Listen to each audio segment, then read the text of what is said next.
अस्सलाम वालेकुम, कैसे हैं आप सब। उम्मीद है बिल्कुल ठीक ठाक होंगे। और आज हम इस प्लांट के बारे में बात कर रहे हैं जो आप अपनी स्क्रीन पर देख रहे हैं। ये प्लांट इंस्ट्रूमेंट प्लांट है, इसको प्रेयर प्लांट भी कहते हैं। इसके अलावा इसको नर्सरी वाले इलायची प्लांट भी कहते हैं। इलायची प्लांट वो इसलिए कहते हैं कि इसके लीव्स में खुशबू सी आती है, जैसे इलायची में आती है उस तरह की खुशबू आती है। और प्रेयर प्लांट इसलिए कहते हैं कि रात के टाइम इसके जो लीव्स होते हैं वो हल्के से ऐसे बंद से हो जाते हैं, जैसे दुआ कर रहे हो, इसीलिए इसको प्रेयर प्लांट भी कहते हैं। वैसे इंस्ट्रूमेंट प्लांट कहलाता है ये, और बहुत खूबसूरत प्लांट है। इसकी बहुत सारी वैरायटीज़ होती हैं। एक ट्राई कलर होती है, इसकी वैरायटी बहुत ही खूबसूरत होती है। और आप ये देखिए कि इसके लीव्स बहुत खूबसूरत और बड़े प्यारे प्यारे और बड़े लंबे लंबे होते हैं। और इसकी सारी वैरायटीज़ बड़ी अच्छी अच्छी होती हैं। और मेरे पास तो सिर्फ यही वाली वैरायटी है। इंशाल्लाह मैं और भी लूँगी जाके। और मुझे ये प्लांट बहुत अच्छा लगा और बहुत इजी टू ग्रो प्लांट है, इसीलिए मैं अब है भी कि मैं इसके और प्लांट लूँ। ये प्लांट आप समझिए डायरेक्ट सन में बिल्कुल सरवाइव नहीं कर पाता, और इनडायरेक्ट सनलाइट भी इसको बहुत ज़्यादा नहीं चाहिए। अगर बहुत ज़्यादा इनडायरेक्ट सनलाइट आती है तो इसके लीव्स बर्न होने लग जाते हैं। और जो ये खूबसूरती है ना इसके, ये लीव्स की देखिए कितना खूबसूरत लीव है। मैं ऐसे करके आपको दिखाती हूँ। इसके लीव्स की जो खूबसूरती है ये ख़त्म हो जाती है, इसीलिए इसको हम ऐसी जगह रखते हैं जहाँ हल्की सनलाइट आए। यानी अगर इनडायरेक्ट सनलाइट भी आए तो बहुत तेज़ ना आए, मतलब मीडियम जो आप कहेंगे ना जिसे, वैसी सनलाइट आए। और जो ये कलर आते हैं ना इसके बीच में, जो लीव्स में ये खूबसूरत खूबसूरत कलर्स आते हैं ना, ये बड़े प्यारे लगते हैं। अब आप देखिए कितने लंबे लीव्स हैं इसके और बड़े अच्छे लगते हैं। और जब हम इसको अगर डायरेक्ट सनलाइट में रखते हैं या इनडायरेक्ट सनलाइट में, ब्राइट इनडायरेक्ट सनलाइट में रखते हैं, तो इसके लीव जो है ना वो साइड से बर्न होने लग जाते हैं। देखिए हल्की सी इसमें मेरे यहाँ पे 2-3 दिन में आ गई है, तो देखिए ये हल्का सा बर्न हो गए हैं। बर्न होने की वजह तो ये भी होती है कि हमने इसको फर्टिलाइज ज़्यादा कर दिया है, या फिर ये कि ये हमने इसमें ओवर वाटरिंग कर दी है। अंडर वाटरिंग होती है तब भी ऐसा होता है, और जब डायरेक्ट सनलाइट रखते हैं तब भी ऐसा होता है। तो ये चीज़ आपको चेक करनी पड़ेगी कि आपने इसको क्या ज़्यादा डाल दी, फर्टिलाइज ज़्यादा तो नहीं कर दिया है। अगर ज़्यादा फर्टिलाइज़ कर दिया है तो आप खूब सारा पानी डालिए ताकि जो फर्टिलाइज़र है वो नीचे से ड्रेन आउट हो जाए।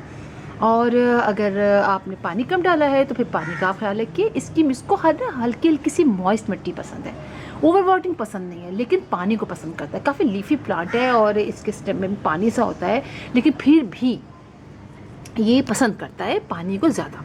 लिहाजा आप इसकी मिट्टी को मॉइस्ट रखेंगे। अब जब मॉइस्ट मिट्टी रखेंगे तो फिर आपको पता ही है कि हमें क्या करना होगा। हमें इसके लिए जो मिट्टी लेंगे वेल ड्रेन लेंगी। वेल ड्रेन मिट्टी का मतलब ये होता है कि इसमें पानी ज़्यादा देर तक स्टोर ना रहे। जितनी देर पानी इसमें थोड़ा रहेगा उतनी इसकी लीव्स ख़राब होने लग जाएंगी। लिहाजा हम ऐसी मिट्टी लेते हैं जिसके अंदर से पानी बस जब डालें तो थोड़ी देर पानी उसके अंदर रहे, जितना रूट्स को पानी चाहिए वो पी लें और बाकी पानी नीचे से ड्रेन आउट हो जाए। बस ये होता है जो है वेल ड्रेन सॉइल होती है। इसके अलावा आप इसको जो है वो कैसे आप इसको प्रोपेगेट करेंगे, तो देखिए इसके कितने सारे बेबीज़ निकलते हैं। और मुझे प्लांट इसीलिए अच्छा लगता है कि इसके तेज़ी से बेबीज़ निकलने लगते हैं, काफ़ी तेज़ी से ग्रो करता है ये।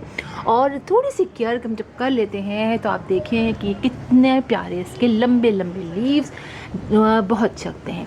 थोड़ा सा बड़ा हो जाता है, अब लीव्स निकलते रहेंगे थोड़ा सा बड़ा होता जाएगा, लेकिन लगता बहुत प्यारा है। जैसा डिफन बाग के होते हैं ना, वो बड़ा खूबसूरत लीव लगते हैं। इस तरह इसमें भी बहुत प्यारे कलर्स आते चले जाते हैं। देखिए कितने अच्छे लग रहे हैं। तो इसको हम प्रोपेगेट भी कर सकते हैं इस तरह से कि इसके नीचे से बेबीज़ निकलते रहें और आप इसको लगा के अलग अलग करते रहिए सेपरेट। जैसे डिफरेंट बाकी को अलग करते हैं ना, बिल्कुल ऐसे ही इसको भी अलग करेंगे। अच्छा 15 डेज़ है तो आप इसमें कोई सा भी फर्टिलाइज़र डाल सकते हैं, ठीक है। जैसे कि आप NPK का डालना चाहते हैं आप NPK का डालिए, आप गोबर की खाद का डालना चाहते हैं वो डालिए, जो आप डालते हैं अपने प्लांट को सेम वैसे इसको भी कीजिए। और साल में 2 दफ़ा आप इसको वैसे फर्टिलाइज़ कर सकते हैं। गोबर की खाद दे दीजिए, या फिर आप इसके अंदर वो ले लीजिए कंपोस्ट डाल दीजिए। साल में 2 दफ़ा यानी बहुत ज़्यादा इसको ज़रूरत नहीं पड़ती है। 15 डेज़ जो हम डालते हैं वही इसके लिए बहुत अच्छा रहता है। और जब हम इसकी सॉइल बनाते हैं तब उसके अंदर हम डाल देते हैं गोबर की खाद और रिवर सैंड डाल देते हैं, कंपोस्ट डाल देते हैं। बोन मील डालना हो बोन मील डाल दीजिए, तो एक अच्छी रिच सॉइल बनाइए और इसमें लगाइए। इसमें फ्लावरिंग भी मैंने सुना है, लेकिन चूँकि प्लांट मेरे पास बहुत अरसे पहले नहीं आया है, यानी आया तो काफ़ी अरसे पहले, लेकिन अभी तक इसमें फ्लावरिंग नहीं देखी है मैंने, लेकिन कहते हैं होती है फ्लावरिंग इसके अंदर। अब देखिए होगी तो मैं आपको बिल्कुल दिखाऊंगी।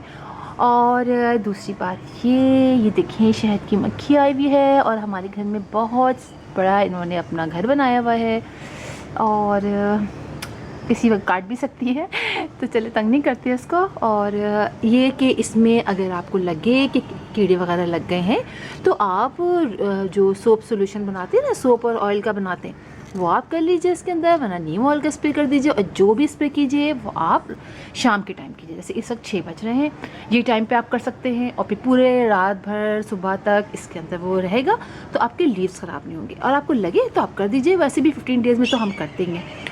और आप ये भी कर सकते हैं कि इसके अंदर आप सरसों की खली का फर्टिलाइज़र डाल दीजिए। खली काफ़ी अच्छा प्लांट है, आप ज़रूर ट्राई कीजिए। और इसकी जो दूसरे ट्राई कलर जो होता है, दूसरा रेड वाला, वो बड़ा ही प्यारा लगता है।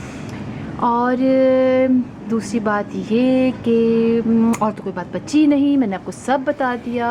बस आप इसको जो है, और जब वाटरिंग जब कीजिए ना आप इसकी, चूँकि पसंद है ना इसको वाटरिंग, तो आप इसको धो दिया करें। जब भी आप वाटरिंग कीजिए तो पानी ऊपर से डाल दीजिए।